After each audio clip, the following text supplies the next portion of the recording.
हम लोग दोस्तों बात करने वाले हैं संगम साहित्य के बारे में। संगम साहित्य के बारे में दोस्तों जो भी जानकारी वाला महत्वपूर्ण बात है उन सभी बातों को दोस्तों हम आप लोगों को बताने वाले हैं, जिसके बारे में जानना आप लोगों के लिए काफ़ी ज़्यादा महत्वपूर्ण और जानकारी वाला बात होने वाला है दोस्तों।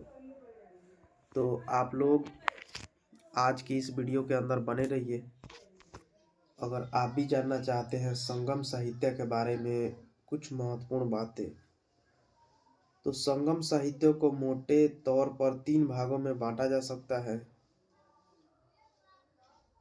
पत्थु, पयातु,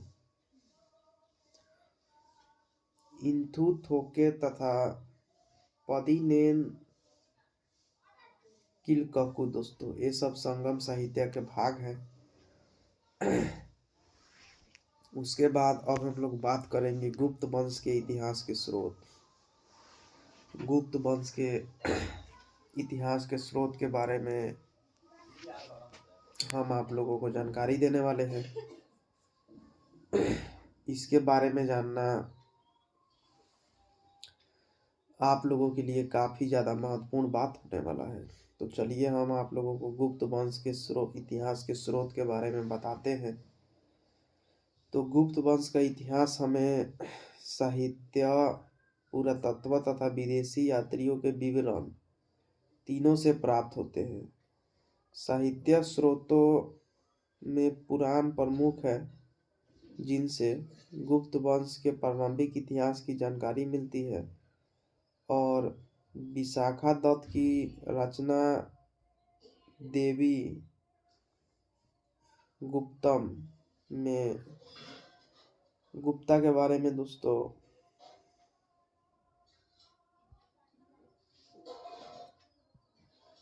महत्वपूर्ण बातों को बताया गया है।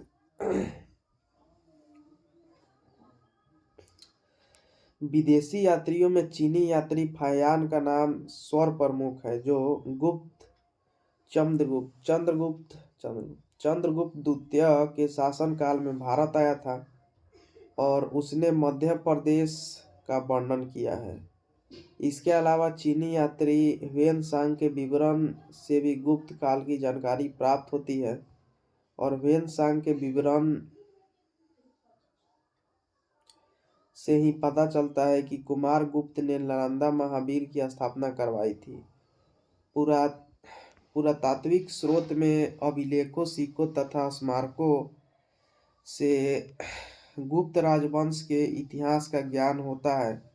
समुद्रगुप्त के प्रयाग स्तंभ लेख से उनके बारे में जानकारी मिलती है दोस्तों, और चंद्रगुप्त द्वितीय के उदयगिरी गुहालेख से गुप्त द्वितीय की साम्राज्य विजय हुई।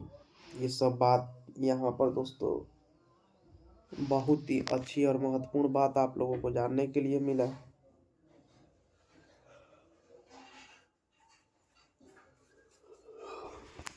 उसके बाद गुप्तकालीन राजाओं ने सोने, चांदी तथा तांबे के सिक्के से प्राप्त होने वाले बहुत सारे चीजों का प्रयोग किया था, और ये सब बात जो है दोस्तों काफी ज्यादा जानकारी वाला बात है।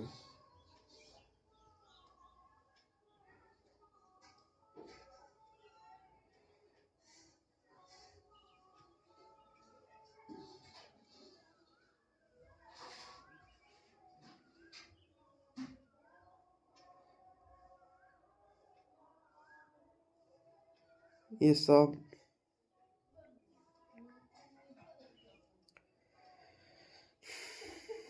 बातें हैं दोस्तों।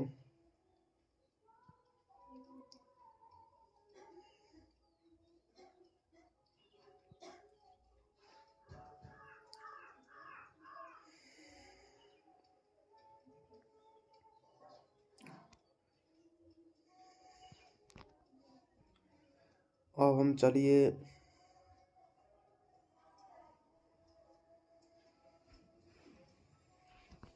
आप लोगों को और सारी जानकारी वाले बातों को दोस्तों बताएंगे।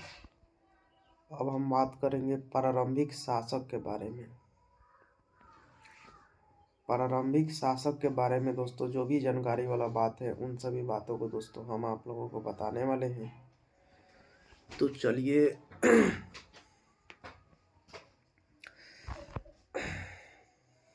इसके बारे में हम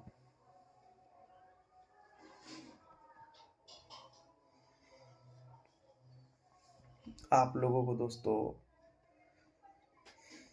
जो भी जानकारियां हैं उन सभी जानकारियों को बताते हैं। तो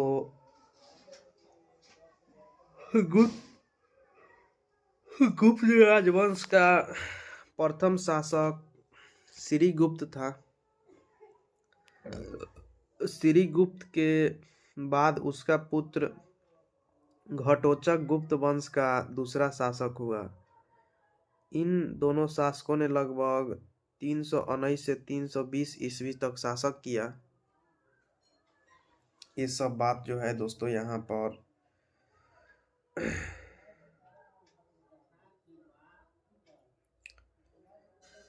काफी ज्यादा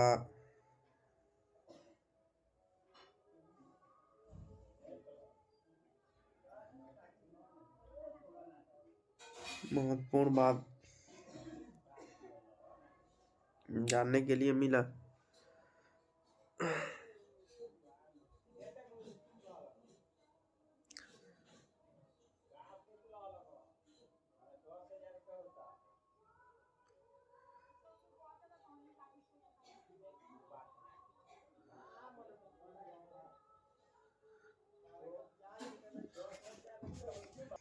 उसके बाद चलिए हम और सारी बातों को बताते हैं। तो अब हम बात करेंगे बल्बी का मैत्रक वंश।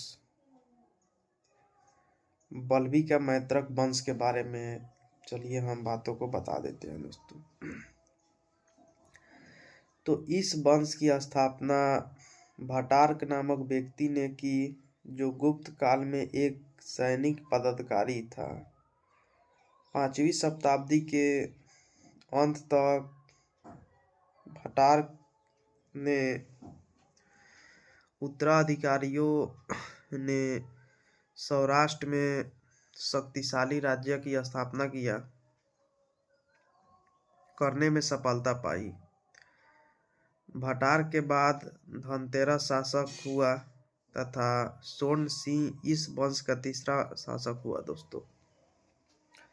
ये सब बात आप लोगों को बहुत ही अच्छी जानकारी वाला बात यहाँ पर दोस्तों जानने के लिए मिला। उसके बाद चलिए हम और सारी महत्वपूर्ण बातों के बारे में जानकारी देते हैं। तो मैत्रक वंशीय राजा बौद्ध धर्म के अनुयायी थे तथा इन्होंने बौद्ध विहारों को पर्याप्त दान दिया। इस समय बल्बी शिक्षा का प्रमुख केंद्र था और यहाँ एक विश्वविद्यालय भी था जिसकी पश्चिम भारत में मतलब